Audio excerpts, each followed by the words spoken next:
Opinião, análises com comentários contextualizados e convidados que entendem do que estão falando, reunidos para um bate-papo inteligente. Começa agora, Olhar Facica, com o professor Ademir José de Abreu.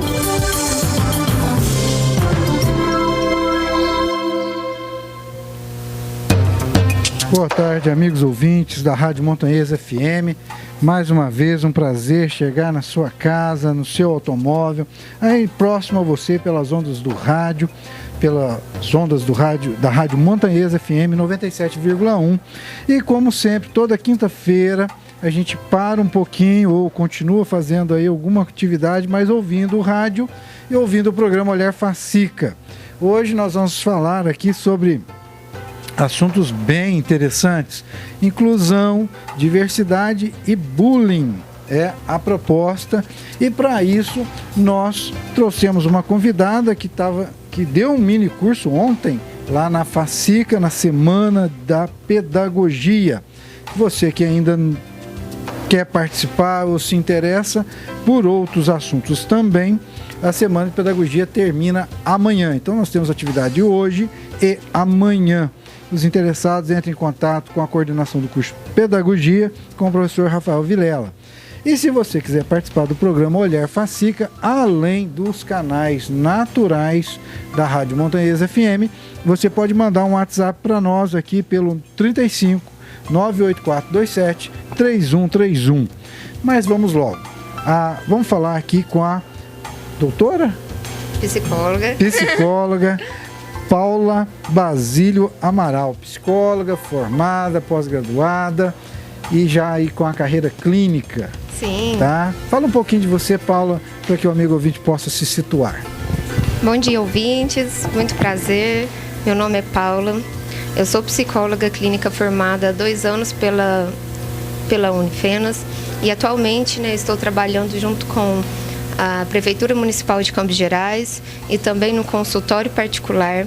E eu vim trazer um pouquinho para vocês sobre as questões que cercam tanto as nossas crianças e adolescentes, principalmente dentro das escolas, que é a questão da inclusão, a questão da diversidade e do bullying. Muito bem. Paula, vou te chamar de Paula sim. Tá bom? Paula, o primeiro tema, assim, a primeira coisa, quando a gente fala com psicólogo, a gente pensa que é doença, a gente pensa que não é doença, pensa que é um defeito. Existe ainda um ranço. Às vezes a pessoa, não vou no psicólogo não, porque senão vão pensar que eu estou doente, e de repente ela perde a chance de pegar um aconselhamento, de pegar uma orientação que talvez poderia ser mais eficiente no início do que a pessoa vai deixando passar e aí chega num caso que aí realmente precisa de uma intervenção. Sim, ainda existe todo esse tabu em torno da psicologia, em torno da psicoterapia, porque antigamente o psicólogo trabalhava exclusivamente em clínicas em clínicas psiquiátricas, e o tratamento era feito basicamente com os tidos como loucos. E com o passar dos anos foram sendo percebidos que todas as pessoas, em quaisquer idade ou até mesmo em qualquer cultura, elas precisam de apoio e auxílio para poder lidar com a vida das pessoas à sua volta e com ela mesma. Então, a psicologia, a psicoterapia, ela não é uma área restrita para pessoas que têm transtornos ou problemas mentais. Ela é uma área de prevenção, de promoção de saúde mental, porque todos nós precisamos estar em adequação com o nosso meio e principalmente com aquilo que é nosso. Então, não é vergonhoso, não é uma coisa de louco, é uma necessidade básica, porque todas as pessoas elas precisam de entender melhor por que elas tomam certas atitudes, por que elas se sentem tão mal com determinados acontecimentos. E é dentro da psicoterapia que nós encontramos essas respostas, Então, para todos que estão ouvindo, eu quero falar sobre isso, A psicoterapia é um auxílio, É um cuidado, é uma prevenção e deixar passar, Fingir que não está acontecendo nada de errado é igual o que você falou, né? É pedir para que as doenças venham a acontecer e que você tenha que procurar quando, utilizado muito pelos meus pacientes, né? Quando já está no fundo do poço. Então, é importante entender que a psicoterapia, ela vai vir de encontro com as questões de conhecimento sobre si, entendimento sobre as questões de relações pessoais, sobre questões até mesmo de cursos a serem feitos. A pessoa, né, os adolescentes não têm uma decisão sobre o que fazer. Dentro da psicologia a gente trabalha com isso também. Orientação vocacional. Orientação, né? Vocacional, a avaliação psicológica, crianças que estão passando por situações de dificuldade de aprendizagem na escola, comportamento. Então são todos esses ramos que a psicologia trabalha, né? Então seria interessante que se as pessoas começassem a olhar a psicologia realmente como ela é, que é uma profissão para ajudar. Muito bem. Então, lógico, Paula, então assim, só porque o amigo ouvinte organiza as ideias e a gente tenha uma maneira de concatenar todas essa enxurrada de informações que nós vamos passar, para a gente linkar, nós vamos tendenciosamente direcionar o assunto para aconselhamento de jovens em processos educacionais, na educação e especialmente nesse período da vida que em algum momento ele vai ser angustiante, ao mesmo tempo ele vai ser estressante e em alguns momentos vai ter alguns traços depressivos. A gente vai abordar isso, mas também a gente precisa direcionar isso para pedagogia, para educação, o que tem a ver isso com a formação do pedagogo ou com a ação pedagógica. Como que a gente poderia colocar isso em linhas gerais? Olha, em linhas gerais, todas as pessoas, elas são, né, diversificadas e elas têm características diferentes. Então, um bom pedagogo, ele precisa entender que para chegar até o aluno, para conquistar o desenvolvimento dele, ele precisa conhecer com quem ele está lidando, qual cultura ele está inserido, e passar para eles conhecimento que estão acerca do que eles possam entender, né? Trazer uma realidade para dentro da sala de aula, para que aquele aluno não se sinta totalmente perdido. Porque quando o aluno se depara com situações que ele não compreende dentro da sua realidade, ele começa a ficar num processo de opressão. Né? Ele se sente totalmente desconhecido dentro daquela realidade. Então, quando o pedagogo ele entra numa sala de aula, ele começa a trabalhar, né, com os alunos, com as crianças, principalmente. O me lembrou aí o Paulo Freire, né? Sim, o oprimido e opressor, né? Justamente. E quando o pedagogo ele começa a desenvolver um trabalho com as crianças, com uma realidade, vou dar um exemplo, né? O inglês. Para as nossas crianças é muito difícil de lidar nos anos iniciais, porque ela ainda não tem um conhecimento tão específico da língua portuguesa, que é a nossa língua. Então, quando nós queremos, vou usar um termo, né, jorrar conhecimentos, jorrar a língua inglesa nas crianças, sem que elas não tenham um básico da língua portuguesa, ela se sente perdida e ela começa a apresentar comportamentos de fuga. Né?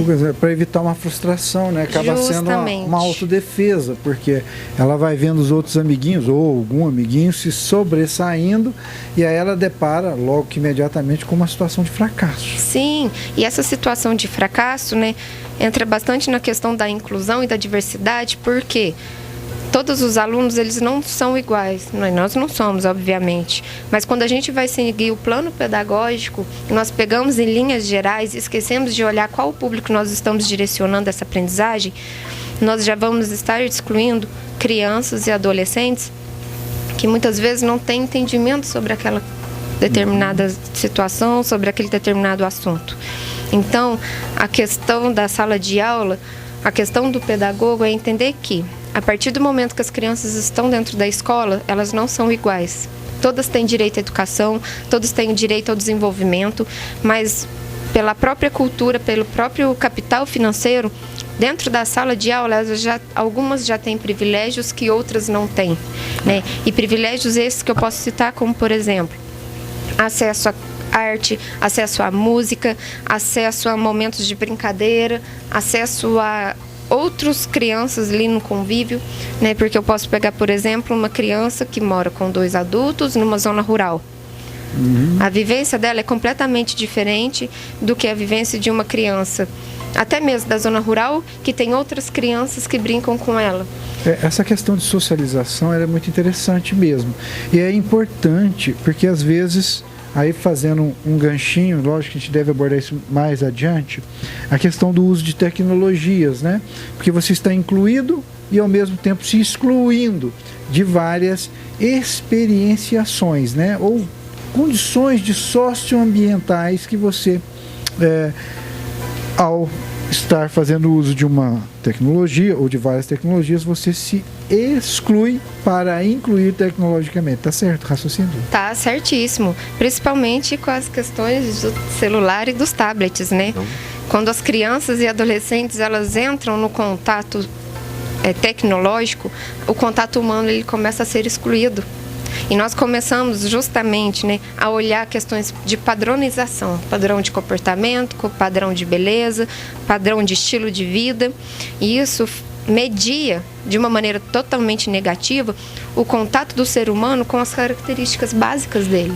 Porque, aí fazendo um contraponto já na sua fala inicial, da identidade, da unicidade do ser, né? De ser único, obviamente, nesse sentido, filosoficamente a gente podia fazer outros caminhos, mas, e também a mídia, ela massifica.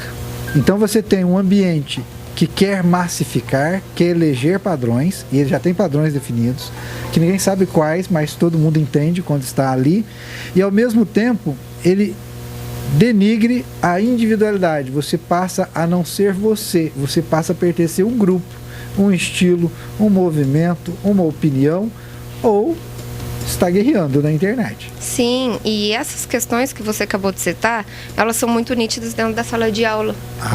Então, voltando então para a questão da educação, é justamente essa visão que o professor, né, tem que entender. Eu não posso caracterizar os meus alunos pelo grupo que ele está pertencendo ou pelo grupo que ele pertence, né?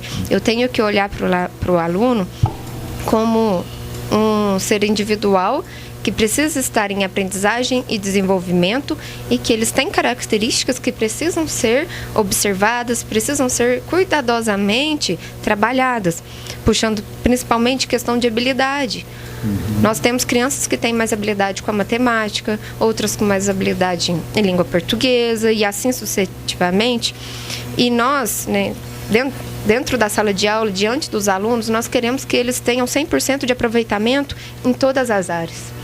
Então, essa é uma questão que não trabalha a individualidade, que exclui, né, a diversidade e muitas vezes, né, oprime o aluno porque quer comparar ele aos outros que têm uma taxa de rendimento melhor.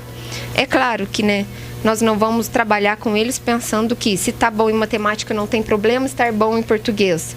Mas nós temos que entender que se um aluno tem mais dificuldade em determinado assunto e outros não, como eu posso fazer para que eles se sintam unidos diante disso, que eles não se sintam incluídos por saber menos ou saber mais, e que todos tenham um rendimento. Então, ter essa visão de que alunos podem aprender uns com os outros, né? Que o professor pode mediar ajuda entre eles e que olhar para eles, né, nessa questão das dificuldades e entender que